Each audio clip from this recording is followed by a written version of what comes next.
साक्षर अवतीर्णा झाला से स्वामी दत्त दिगंबर दत्त दिगंबर आरती साई बाबा 8 दिवस गुरुवारी भक्त करे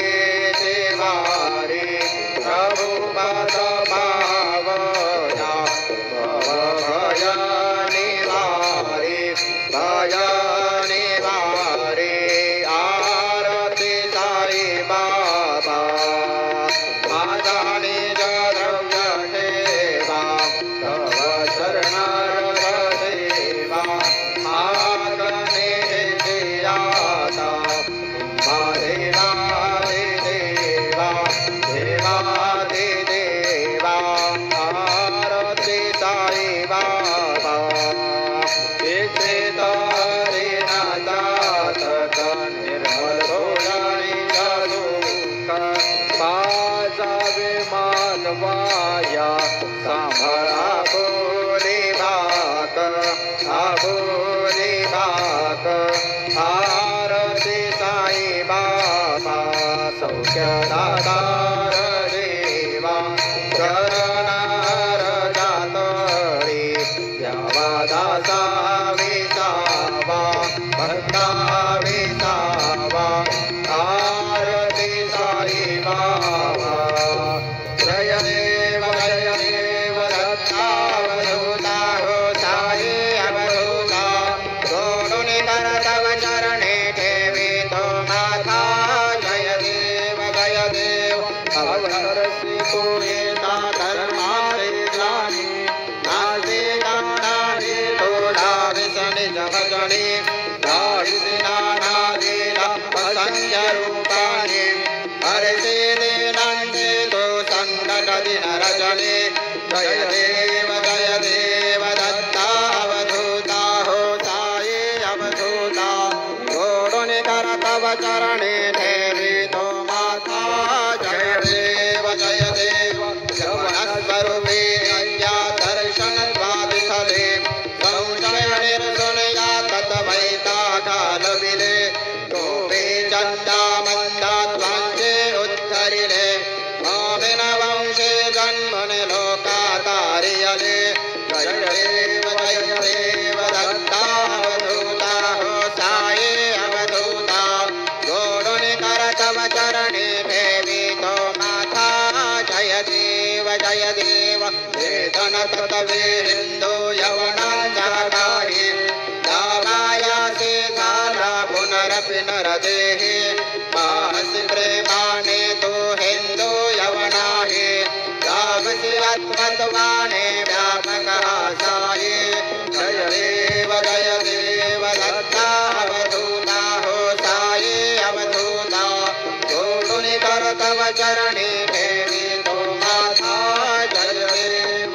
देव देवा साई नाथा त्वत्पदनत भावे परमाया मोहित जनमोचन सनिभावे त्वत्कृपये सकलांचे संकट निरसावे देशिल तरिदे त्वत्दश कृष्णाने गावे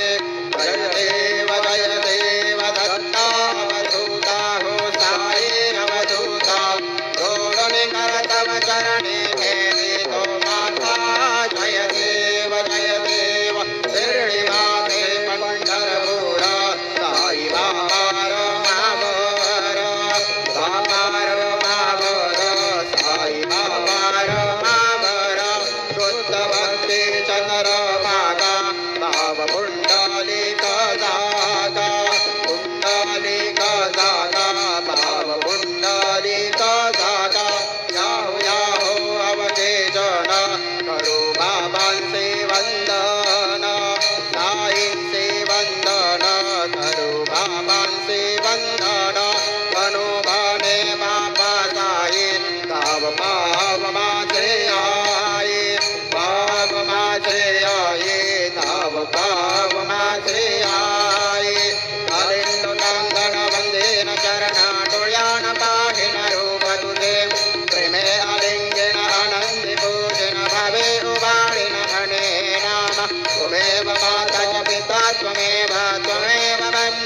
तारका त्वमेव त्वमेव विद्या द्रविणं त्वमेव त्वमेव सर्वं मम देवदेव कायेन वाचा मनसेन्द्रियेर्वा बुद्ध्यात्मना वा प्रकृतिस्वभाव करोमि यद्यत् सकलं परस्मै नारायणायति समर्पयामि अच्युतं केशवं राम नारायणं कृष्णदामोदरं वासुदेवं हरिपुत्रं माधवं गोपिकावल्लभं जानकीनायकं रामचन्द्रं भजे हरे राम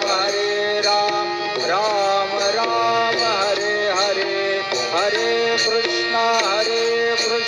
कृष्ण कृष्ण हरे हरे हे गुरुदेवा दत्ता हरि ओम यज्ञेन यज्ञमयजन्त देवास्तानि धर्माणि प्रथमान्यासाण्ड वेहनाकं महिमानः सचन्द्र यत्र पूर्वे साध्याः सन्ति देवाः ॐ राजाधिराजाय प्रसय्यसाहिने नमो वयं वै श्रवणाय कुर्महे समे कामानकामकामाय मह्यं कामेश्वर वै श्रवणो दधातु कुबेराय वै श्रवणाय महाराजाय नमः ॐ स्वस्ति साम्राज्यं भोज्यं स्वराज्यं वैराज्यं पारमेष्ठ्यं राज्यं महाराज्यमाधिपत्यमयं समन्तपर्यात् ईशा सार्वभौमः सार्वयुषान्तादापरार्धात्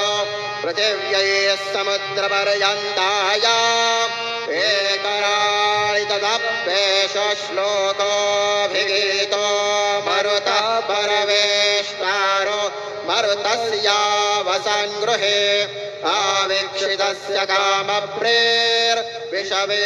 देवाः सभासदैः श्रीनारायण वासुदेवाय सच्चिदानन्द सद्गुरो साईनाथ